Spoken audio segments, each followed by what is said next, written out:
did you do?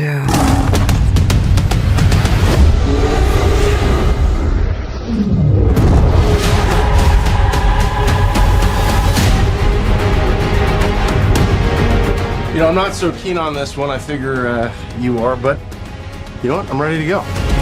I think we can do better. Parachute pants? Yeah, Does everybody parachute now? Donc voilà, comme je vous l'ai dit, réalisation lamentable avec des scènes d'action mal filmées. On n'iconise jamais Wonder Woman, alors que Wonder Woman mérite tellement mieux niveau réalisation. Wonder Woman, c'est la plus grande super-héroïne de tous les temps, pour Dieu. Elle mérite mieux que ça, mais on a une réalisation plate, sans personnalité, qui ne dégage rien, qui n'a quasi rien qui sort du lot au niveau de la mise en scène. C'est pathétique. Un scénario avec le cul, mais même pas le cul d'un petit chien, hein, là, le cul d'un gros bébé. Hein. Vraiment, c'est scénario lamentable. C'est un des pires scénarios que j'ai jamais entendu de ma vie. Comment on peut écrire une merde pareille, sans déconner? Comment Warner a pu valider une merde pareille? Pourquoi il n'y a pas des producteurs qui sont venus en disant « Désolé Patty, mais ça c'est pas un peu con en fait ?» Non. Comment on a validé cette merde en fait, sans déconner? Ce scénario est absolument pathétique. Je vous l'ai résumé. Vous avez entendu vous avez bien compris que ce scénario était pathétique en fait. Que c'est écrit, même moi j'écris mieux quoi. Et je le dis avec toute honnêteté, hein. Bien évidemment. Et donc des dialogues bateaux, clichés que tout le monde connaît. Et une actrice principale qui ne sait pas jouer, qui a un jeu lamentable. Chris Pine qui est correct, il fait son taf en tant que Steve Trevor.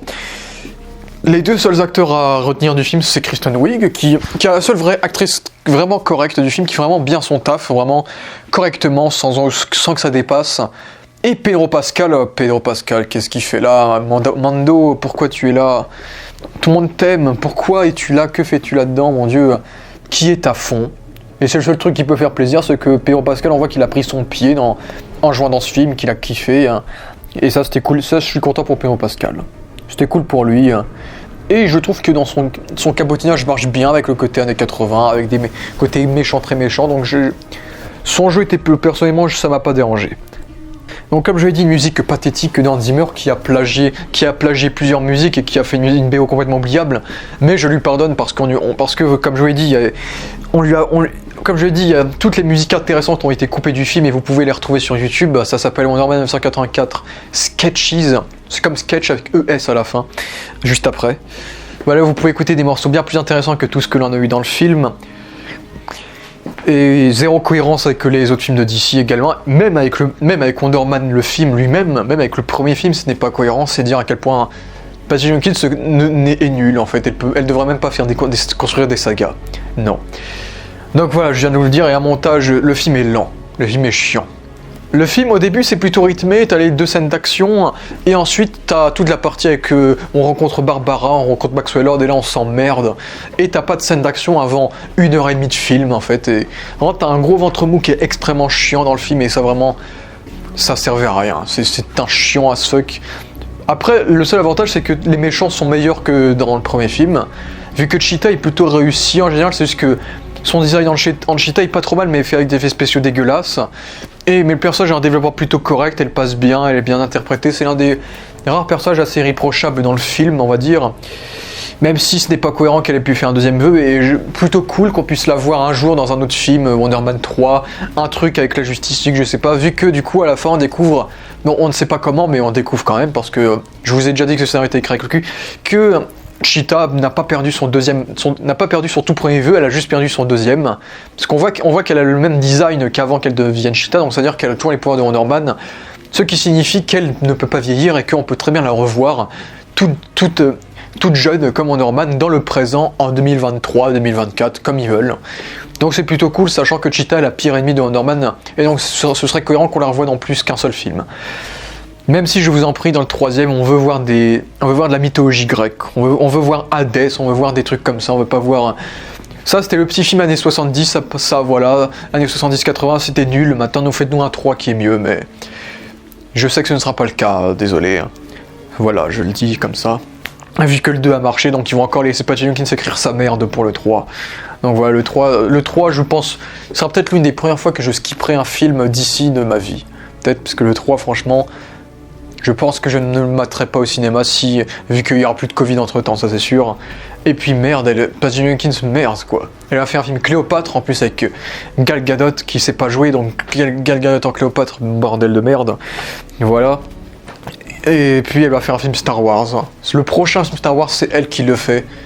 Merde, putain, pourquoi, Dieu. Heureusement que c'est un film où je m'en fous un peu parce que j'aime pas trop les films d'aviation, je trouve ça un peu chiant, j'aime pas tout ce qui est course-poursuite, que ce soit sur terre ou dans les airs, je trouve ça chiant en général. C'est pas mon type de scène d'action, donc ça me dérangera pas, je pense, de skipper ce film Star Wars là du cinéma, parce que voilà.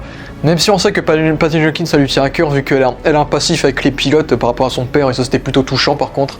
Et c'est pour ça qu'elle aime bien, c'est pour ça qu'elle est aussi contente de rendre vie à Steve Trevor, qui est un pilote et qui lui rappelle son père, donc ça c'est plutôt cool. Qui se sacrifie, etc. Donc ça c'est plutôt cool pour elle, mais sinon c'est mal fait dans le film. Hein. Faut toujours départager l'humain au film, le métier de la personne. Patty Jenkins a l'air d'être quelqu'un qui est passionné par ce qu'elle fait, mais elle le fait extrêmement mal. Voilà, tout simplement. Et voilà, et Maxwell Lord, comme je l'ai dit, Maxwell Lord, j'en ai pas parlé, j'ai dit que Cheetah était plutôt fidèle aux comics, j'ai dit que Wonder Woman, était raté, c'était une honte pour une telle icône de lui faire des choses pareilles. Vraiment, s'il y a un mot à retenir de Wonder Woman dans ce film, c'est viol. Elle viole un gars, et elle viole les 3/4 des règles, des lois gouvernementaux, et ne se fait jamais arrêter par les autorités, rien à la fin du film. Donc Wonder Woman, c'est une honte, et Steve, c'est incroyable comment il a servi à rien. Vous aurez enlevé sa scène de résurrection, sa résurrection dans le film, si vous l'auriez enlevé du film, ça n'aurait rien changé. Vous allez me dire, oui, il est utile parce que c'est lui qui pilote Wonder Woman, qui pilote vers l'Égypte. Oui, mais si ça c'était une incohérence de base, vu que le gars vient des années 1910, comment il peut piloter un avion des années 80, et puis le gars est dans le corps d'un gars qui a un passeport. Hein. Donc techniquement, ils auraient juste pu prendre l'avion normal, quoi. Donc la seule utilité de Steve, c'est de servir à quelque chose qui est complètement incohérent et qu'on aurait pu ne pas ne faire. Donc, ce qui veut dire que Steve ne sert à rien en fait dans ce film. Et ça me rend triste de voir Chris Pine dedans, parce que Chris Pine il est secondaire, il est tertiaire, il n'y a pas des dialogues très intéressants, il n'a pas de développement intéressant, on le voit assez peu, il ne sert à rien, il n'y a pas de moment où il brille. Donc j'étais extrêmement triste de voir un acteur de ce calibre jouer un rôle, vraiment le sidekick, et c'est tout, c'est juste le sidekick, et j'étais assez triste de le voir dans ce rôle-là. Vraiment, j'étais triste pour Chris Pine. Par contre, Maxwell Lord, ils se sont pas mal différenciés des comics, quand même. Donc il faut savoir que Maxwell Lord dans les comics aussi, c'est un entrepreneur qui a galéré pour en arriver là où il en est. D'ailleurs, dans les comics aussi, il a un passif assez tordu avec son père, sauf que là, c'est son fils qui a un passif tordu avec lui. Sauf que dans les comics, je crois que son père se suicide. Dans les comics, là où à la fin de Wonder Woman 1, Maxwell choisit de vivre avec son fils heureux. Donc j'ai bien aimé le fait que son fils aurait pu être le Maxwell Lord récent des comics modernes. Mais au final, non, parce que Maxwell Lord, du coup, est revenu du bon chemin à la fin.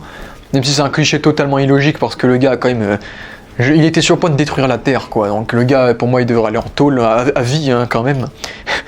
Donc voilà, rien que le fait qu'à la fin, le fait qu'il ne se rende pas aux autorités, ça fait de lui un connard quand même. Donc bon. Mais bon, c'est un entrepreneur de comics, Maxwell Lord, qui est un entrepreneur de la Justice League internationale, ce qui est une autre version de la Justice League qu'il coordonne, un peu comme le gouvernement qui veut coordonner les Avengers à Civil War.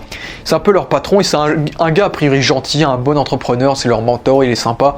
Et plus tard dans les comics, on découvre qu'en fait c'est un gros connard qui profite de l'argent, qui profite de se faire du fric, de manipuler des gens, de devenir de plus en plus riche, et donc on découvre que c'est un gros connard. Un peu dans le film, un petit peu quand même. Et ensuite, plus tard dans les comics, on découvre qu'il a des pouvoirs psychiques et qu'il peut contrôler les esprits également.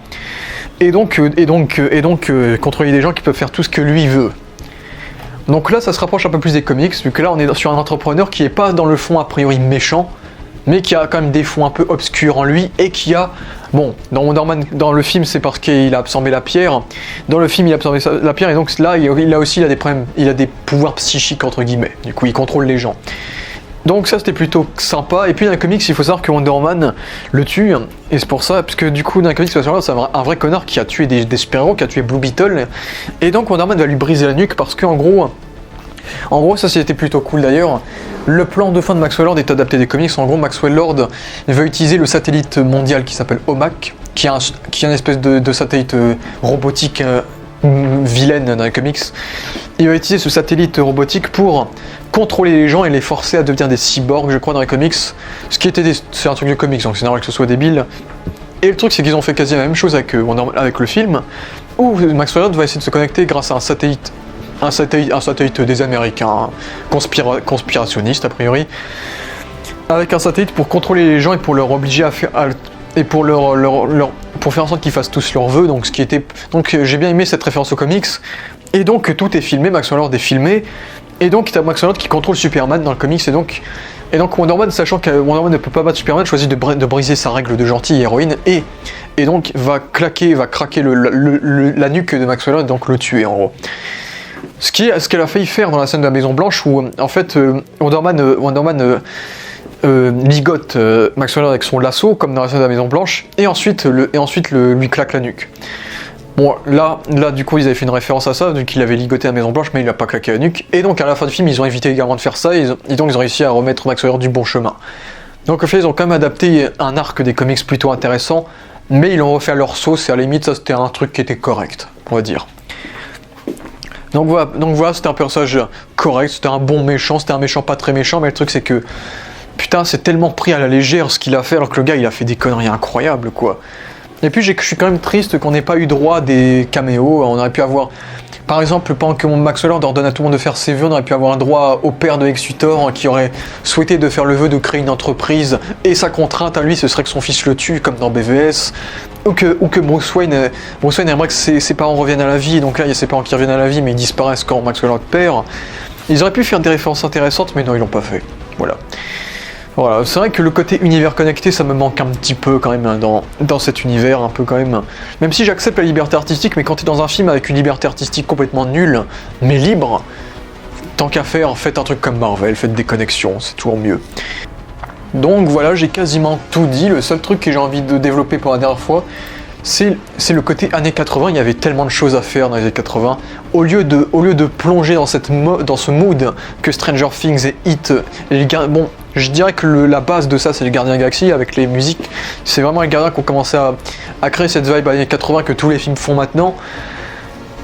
Ils auraient pu faire différemment, quoi. Les années 80, c'était pas que la couleur, les gens qui font la fête, les entrepreneurs qui en profitent, etc. Les magasins ouverts, etc. D'ailleurs, c'est le même magasin que dans Stranger Things, au début du film, d'ailleurs, qu'on a avec les brigands, la scène des brigands. Ça aurait été intéressant s'ils avaient exploité, parce qu'il faut savoir que Wonder Man est une ambassadrice des Nations Unies dans les comics, ambassadrice de Themyscira, et donc ça aurait pu être intéressant qu'elle le devienne dans ce film-là, par rapport à l'opposition de l'URSS et des États-Unis. Ça aurait été intéressant d'avoir eu un truc avec l'URSS et les États-Unis, ça aurait été vraiment cool. Mais c'est trop politique pour un film de super-héros, et puis les films de super-héros c'est des films débiles, donc on fait pas ça. Non, on ne le fait pas. Ça aurait pu être... En plus, on évoque quelquefois la guerre entre les États-Unis et l'URSS, vu qu'on est en pleine guerre froide dans le film, mais sans plus. Putain, ça aurait été tellement cool si on avait eu une petite intrigue conspirationniste, je sais pas, avec une intrigue un peu espionnage, vu qu'il y a tellement de passages dans le film qui ne servent à rien qu'on aurait pu ajouter une sous-intrigue intéressante, je sais pas, un truc d'espionnage, je sais pas, un truc intéressant, mais non. Ou autre chose que je trouve ça vraiment dommage de ne pas avoir développé, il faut savoir que Wonder Man dans la comics est bisexuel. Donc dans la comics, un jour elle embrasse une femme et donc on découvre qu'elle est bisexuelle. Et donc que Patty Jenkins et Gal Gadot ont beaucoup de fois exprimé leur envie de faire de Wonder Man un personnage bisexuel comme dans les comics. Donc ce qui fera un message très intéressant de montrer que même l'icône féminine n'est pas une femme attirée par les hommes mais aussi bisexuelle, alors que dans ce film-là, c'était l'occasion parfaite de le faire. Même si la connerie du film c'était que Wonder Man ne dépendait qu'un seul homme et qu'elle voulait pas avoir de relation tant que cet homme lui donnait pas son approbation avant de mourir, bah Wonder Man ça aurait été parfait si Wonder Man annonçait son coming out et faisait son coming out en plein années 80, qu'elle dise qu'elle aime les femmes, ça aurait été génial en vrai, parce que du coup les années 80 c'est pile poil la décennie où t'as des stars qui commencent à annoncer qu'ils sont homosexuels, qu'ils sont lesbiennes, comme Freddie Mercury par exemple, et c'est quelque chose qui faisait énormément polémique, qui faisait cause d'énormément d'insultes à l'époque. Et du coup c'était l'époque parfaite pour que Wonder Man, l'icône ultime, fasse cette annonce quoi. Du coup, s'ils font ça dans le troisième, on sait que le troisième se déroulera dans le présent. Dans le présent, bah, on s'en battra les couilles, puisque dans le troisième, on est dans une période, dans les années 2020, on est dans une période où tout le monde a l'homosexualité. L'homosexualité est validée par le gouvernement. C'est quelque chose de légal. C'est quelque chose où il y a une extrême minorité de personnes qui sont contre cela. Donc au final, si elle fait son coming out dans les années 2020. ça n'a aucun intérêt parce que c'est quelque chose de c'est quelque chose de normal d'être homosexuel à l'époque de maintenant, alors que c'était vraiment quelque chose d'extrêmement divisé dans les années 80. Donc je pense que ça aurait été très pertinent de faire ça dans les années 80 et dans ce film-là, mais bien sûr ils l'ont pas fait. Donc voilà, il y avait plein de possibilités, et puis en plus il y avait des trucs qui nous vendraient qu'on aurait peut-être eu droit à des choses conspirationnistes. Par exemple, que Max Hollande ça aurait pu être intéressant d'avoir Max Hollande qui aurait été un entrepreneur conspirationniste avec des idées nocives, ça aurait été intéressant. Je pensais qu'ils allaient aller vers là, mais en fait pas du tout.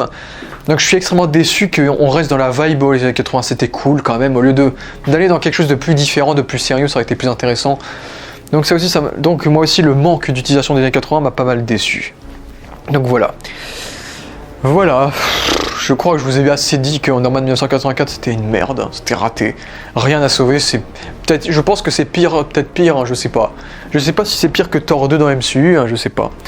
Mais franchement, pour moi c'est le pire film du DCU parce que j'ai aucune sympathie pour ce film. J'ai de la sympathie pour Suicide Squad parce que je sais que David Ayer, c'est pas le film qu'il voulait faire, du coup c'est un film qui me fait un peu de la peine. J'ai de la sympathie pour Le Justicier de Joss Whedon parce que c'est un film Frankenstein qui me fait de la peine aussi. Mais celui-là, je n'ai aucune peine, je ne vois que quelqu'un qui ne sait pas réaliser, qui ne sait pas écrire et qui a été libre de faire tout ce qu'elle voulait, faire de la merde en fait. Donc voilà, Wonder Man 1984 c'est très décevant. J'espère que Patty Jenkins un jour arrêtera sa carrière ou prenne des cours de réalisation et de scénario et qu'elle me surprenne dans ses prochains films, que Gal Gadot prenne des cours d'actrice aussi, et que Wonder Man 3 sera bien, mais je pense pas. Je pense que je boycotterai Wonder Man 3 et que je le mettrai en streaming aussi, parce que franchement, merci pour une fois, je ne pensais pas dire ça, mais merci Covid d'avoir existé pour m'empêcher de voir ce film au cinéma. Parce que ce film, mais quelle merde. Ne le matez pas au cinéma, téléchargez-le illégalement, matez-le, c'est nul. C'est nul. Et c'est certainement pas le type de film que je vais encourager, c'est nul. Donc voilà, c'était mon avis sur Wonder Man 1984. N'hésitez pas à donner le vôtre, vous savez, le tuto habituel. Donc merci à tous d'avoir vu cette vidéo, et ciao.